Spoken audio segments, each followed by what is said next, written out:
Odile, le podcast, une production de l'Observatoire francophone des initiatives de lutte contre la désinformation, une collaboration entre l'Organisation internationale de la francophonie et Check First, avec Guillaume Custer et Nelly Pailleux. Odile, le podcast, c'est une série d'entretiens avec celles et ceux qui luttent contre la désinformation dans l'espace francophone.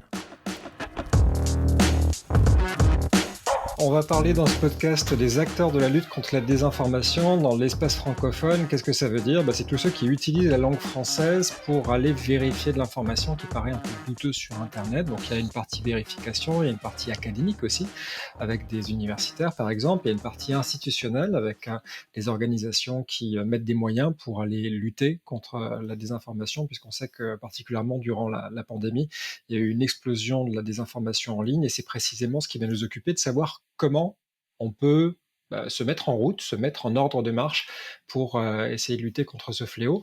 Et Nelly, pourquoi est-ce qu'on serait qualifié pour le faire, ce podcast ? On est cofondateur d'une jeune start-up finlandaise qui s'appelle Check First, qui vise à aider les gens qui luttent contre la désinformation à comprendre un peu la façon dont ils travaillent, à leur donner des solutions, des méthodes pour lutter efficacement contre la désinformation à leur échelle et surtout pour les faire travailler les uns avec les autres. Donc Odile, en plus d'être un très joli prénom féminin, c'est aussi un acronyme. Qu'est-ce que ça veut dire, Nelly ? Odile, c'est l'Observatoire des initiatives de lutte contre la désinformation dans l'espace francophone. Et c'est aussi un site internet que vous pouvez aller visiter sur odile.org, sur lequel vous allez pouvoir, au fil du temps, voir de plus en plus de contenu qui est dédié entièrement à ces acteurs de la lutte contre la désinformation. Et d'ailleurs, on va consacrer ce podcast entièrement avec des rencontres. Ce sont des gens qui ont assez peu l'occasion de s'exprimer publiquement. Ils le font généralement si ce sont des vérificateurs sur leur propre site internet ou sur les réseaux sociaux, si c'est le mode qu'ils ont choisi pour communiquer.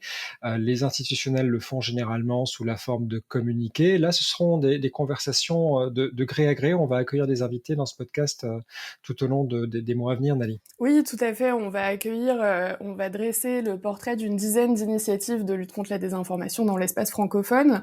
Le but, c'est de vous présenter la diversité, mais aussi la qualité de ces initiatives. Et je pense qu'il est aussi important de souligner que nous travaillons en partenariat avec l'Organisation internationale de la francophonie. L'Organisation internationale de la francophonie qui a fait un de ses fers de lance de cette lutte contre la désinformation, qui vraiment, lors de la pandémie, s'est rendu compte que c'était une thématique particulièrement importante et qui a décidé d'allouer des moyens importants pour pouvoir assister, faciliter cette lutte contre la désinformation dans l'espace francophone, puisque pour évoluer dans ce milieu depuis plus d'un an maintenant avec Check First, on s'est rendu compte qu'il y a énormément d'initiatives dans le monde, on en compte plus de 300, mais qu'elles sont très anglo- ou américano-centrées, et on va essayer de faire le pendant avec ce qui se passe en langue française, que ce soit d'ailleurs une langue officielle du pays ou une langue secondaire, une langue qui est pratiquée, parce qu'on va rappeler que dans la francophonie, on a 88 gouvernements ou États représentés, ce qui va vous faire voyager dans ce podcast, puisqu'on va entendre des voix pas uniquement européennes, on va entendre des voix d'Afrique, d'Asie, de tous les continents où le français est utilisé et où des initiatives tentent de lutter contre la désinformation. Alors, pour pouvoir dresser un peu le portrait et les choisir, c'est vrai qu'on a une bonne base de travail puisque Check First a produit un rapport pour l'Organisation internationale de la francophonie. Si on devait résumer ce rapport, Nelly, puisque tu as été un des fers de lance de la rédaction de ce rapport, à quoi a servi ce rapport ? Globalement, le but, c'était de faire une photographie de l'état de la lutte contre la désinformation dans l'espace francophone à un instant bien précis, donc c'est-à-dire en mars 2021.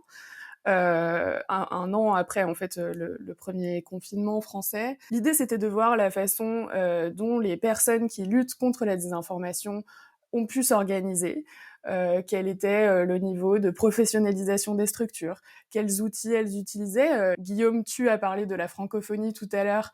On s'est rendu compte également que il y a beaucoup d'initiatives qui sont multilingues et qui s'expriment dans plusieurs langues pour avoir une accessibilité à l'information, que ce sont souvent des initiatives qui se sentent un peu isolées dans leur travail, qu'elles auraient envie ou besoin d'échanger avec d'autres personnes, et surtout qu'il y a une grande diversité d'initiatives de lutte contre la désinformation au sein de la francophonie. Et pour rédiger ce rapport, évidemment, on a réalisé des entretiens avec ces initiatives, on a parlé de gré à gré avec eux, et c'est ce qu'on va tenter de reproduire aussi en ajoutant quelque chose pour vous, auditeurs de ce podcast, c'est-à-dire essayer de comprendre d'abord la diversité de ces initiatives. Il n'y a pas que les vérificateurs, il y a aussi d'autres façons de lutter contre la désinformation, de voir comment elles se sont créées, comment elles se sont structurées, quels outils elles utilisent, quelles techniques, quelles méthodologies, quelle est l'audience qui vise, et puis donner aussi une sorte de boîte à outils ou de source d'inspiration si vous-même vous vous intéressez en tant qu'auditeur à la lutte contre la désinformation, d'aller pêcher des idées à droite à gauche parmi cette série de portraits qu'on va vous proposer dans ce podcast. Et pour l'écouter, ce podcast, on l'écoute comme n'importe quel autre podcast, c'est-à-dire via l'application de podcast sur votre téléphone mobile ou sur votre ordinateur, que ce soit Apple Podcast, Google Podcast, Spotify ou d'autres clients qui vous permettent d'accéder à ça. Le podcast sera également publié sur le site odile.org qui viendra complémenter une série de contenus que nous allons produire à propos de la lutte contre la désinformation dans l'espace francophone. Et je pense qu'il y a une chose aussi qui est importante de souligner dans notre rapport aux initiatives et dans notre mission dans la mission qui nous a été confiée par l'OIF, c'est que nous, notre but, c'est absolument pas de certifier des initiatives, de leur attribuer un label de qualité. Nous, on est là pour voir ce que font les gens qui luttent contre la désinformation à leur échelle, que ce soit des rédactions professionnelles composées de 50 journalistes ou que ce soit une initiative étudiante, bénévole, composée de 2 ou 3 personnes, que ce soit des personnes qui aient monté un outil avec un code en open source, en source ouverte, qui soit accessible. On est vraiment là pour voir ce qui se fait à un moment donné et pas du tout pour apporter un label de qualité comme pourrait le faire l'International Fact-Checking Network de Poynter, par exemple. Absolument, on est là pour rencontrer les acteurs, pour comprendre comment ils fonctionnent et puis encore une fois pour essayer de faire circuler les bonnes pratiques et puis aider à la création, pourquoi pas, de nouvelles initiatives de lutte contre la désinformation dans des pays où elles sont peu développées ou pas développées du tout.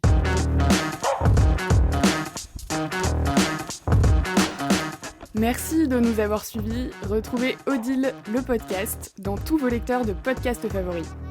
Et le site de l'Observatoire francophone des initiatives de lutte contre la désinformation, c'est odile.org, odil.org, et sur Twitter, @obsdil.